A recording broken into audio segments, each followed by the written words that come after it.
From a very young age, I understood the principle of hard work. I understood that if I wanted something in my life, that I could go out and get it, that I had to go out and earn it. I had to go out and work for it. But as we all know, the principle of hard work doesn't mean success. We all know people who work hard but are miserable. We all know people who work hard but still are living with no direction and no purpose in their life. And so I knew that there was something that I was missing in my life. Sitting in that cubicle, depressed and miserable, I was working hard, but I was not successful.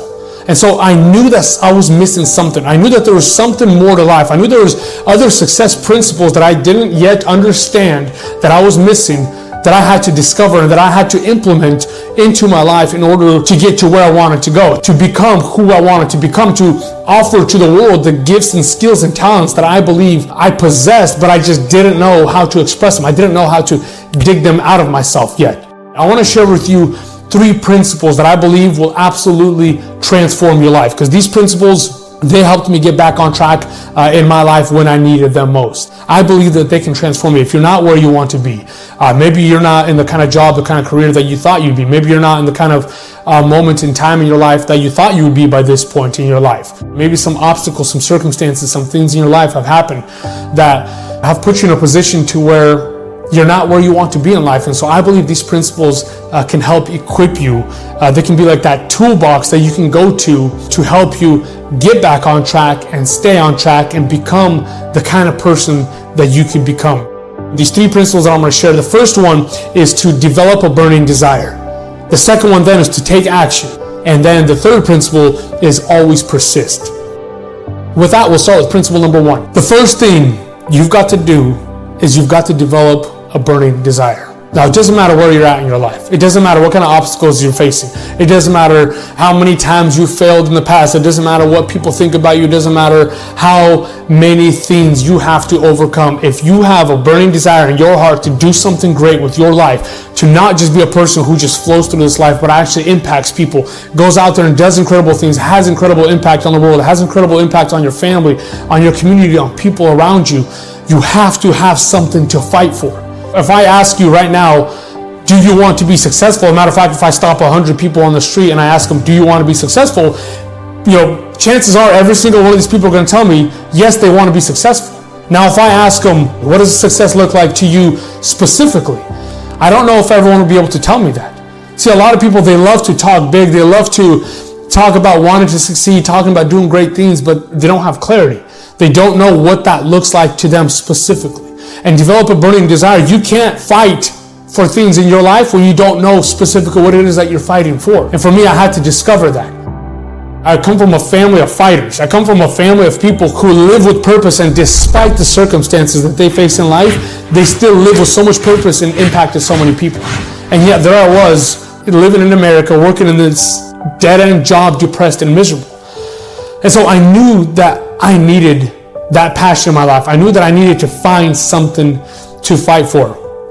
And that's where a man named Augmendino came into my life. And by came into my life, I don't mean that I physically met him. I wish I did. But I picked up a book called A Better Way to Live, written by Augmendino. And this book changed everything for me. Changed my perspective on life, changed my outlook on life. It reminded me that I too had something to offer, that I too could go out and do incredible things with my life. Augmendino was an author, and Augmendino was a motivational speaker. So I decided then and there, after reading that book, that that's what I was going to do. Slight problem. I was not an author, and I was by no means comfortable with speaking. So I was terrified of speaking. And this book started giving me ideas and perspectives and outlooks on my life. And so I wanted to do for other people what Augmendino did for me. And suddenly I had my burning desire. I knew what I needed to do. I needed to write books and I needed to speak. That's the power of a burning desire. You're not going to know sometimes how you're going to achieve your goal. You're not going to know what you need to do. You're not going to see the opportunities in your life. But if you have that goal, if you have that burning desire to achieve something, you have that clarity of a goal in mind, you're going to start to figure it out. That's the beautiful thing about life, is that when you start to look, when you feel like there's something different, when you want something more, life has a way of presenting you an opportunity to get more. Sometimes that opportunity can come in the form of an obstacle. Sometimes it comes in the form of an opportunity of meeting somebody. And for me, that came in the form of a book. Principle number 2. Now you've got to take action. Once you've developed a burning desire, you've got to do something with it, right? You've got to do something about it, and you got to take action. Maybe you've just been afraid. Maybe you just haven't felt qualified to do it. Maybe you've been spending too much time looking around at what other people have, the opportunities, the gifts, the skills, the talents, the abilities that everyone else around you has. And the more we compare, the more it feels like we have less, right? The more we see what everyone else has, the more it feels like we have less. But my friend, you've got to take action, because you cannot gain confidence in yourself. You cannot discover the skills, the gifts, the talents that you have inside of you if you haven't even started working on them.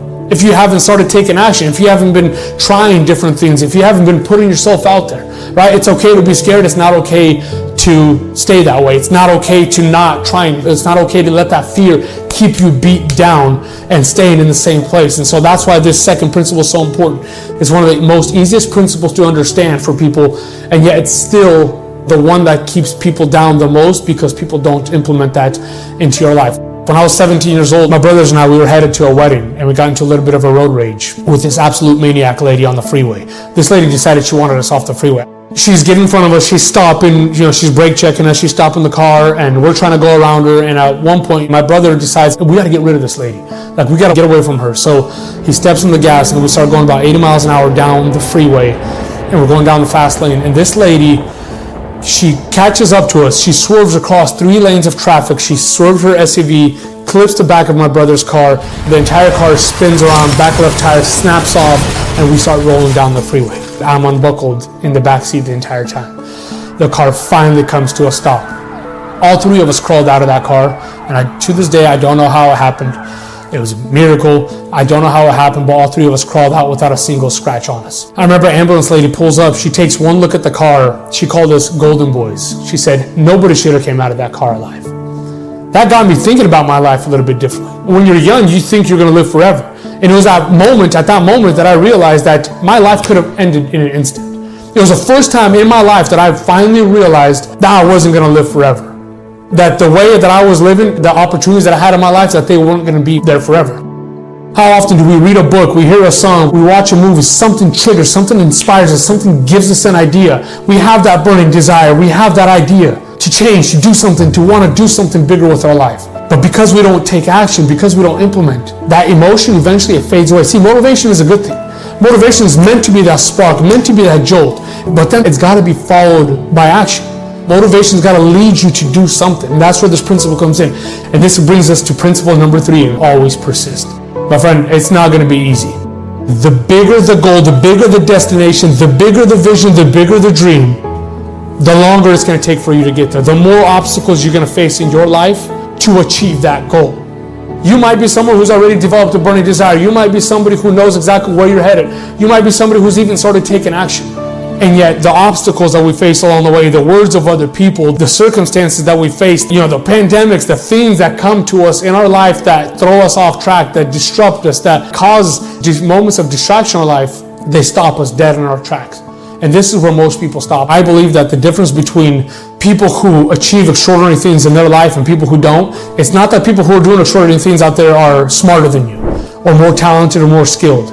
There's just people who didn't quit somewhere along the way, who picked up those talents, who picked up those skills, who continue to fight, even though they faced the obstacles along the way. Don't quit. There's going to be distraction. We're living in a world right now of a lot of distraction. We got Netflix, we got small-minded thinking friends, we got social media, we have all these distractions. And what happens is when we face an obstacle in our life, what does our brain do? It starts to find a way to distract ourselves, right? It starts to find an easy way out. We start to spend a little bit more time on social media. When we have a big project coming up, we have something that's scary, something that's tough coming up, we just find a way to spend our time doing something else. So I'm asking you, my friends, don't quit. Stop tapping out. Stop going for these distractions. If you keep that dream at the forefront of your mind, you're going to have the ability to persist. One of the most incredible things I learned about this life is each of us have gifts and talents inside of us. And a lot of us, they're buried somewhere deep down. So my question for you is, what do you have to do to go out into your personal desert and pull those talents out? Dig them out. Inside of you right now are 700 muscles attached to 200 bones that allow you to stand up and walk around. You have 2 gallons of life-giving blood that pumps through 12,000 miles of blood vessels that run from your toes all the way to your fingertips by a heart that beats 35 million times per year. You have 3 pounds of great brain matter in your head that produces thoughts which could be measured on an electromagnetic device. You have 17 muscles in your face that allow you to smile, and every time you smile, you release healing endorphins through your entire body.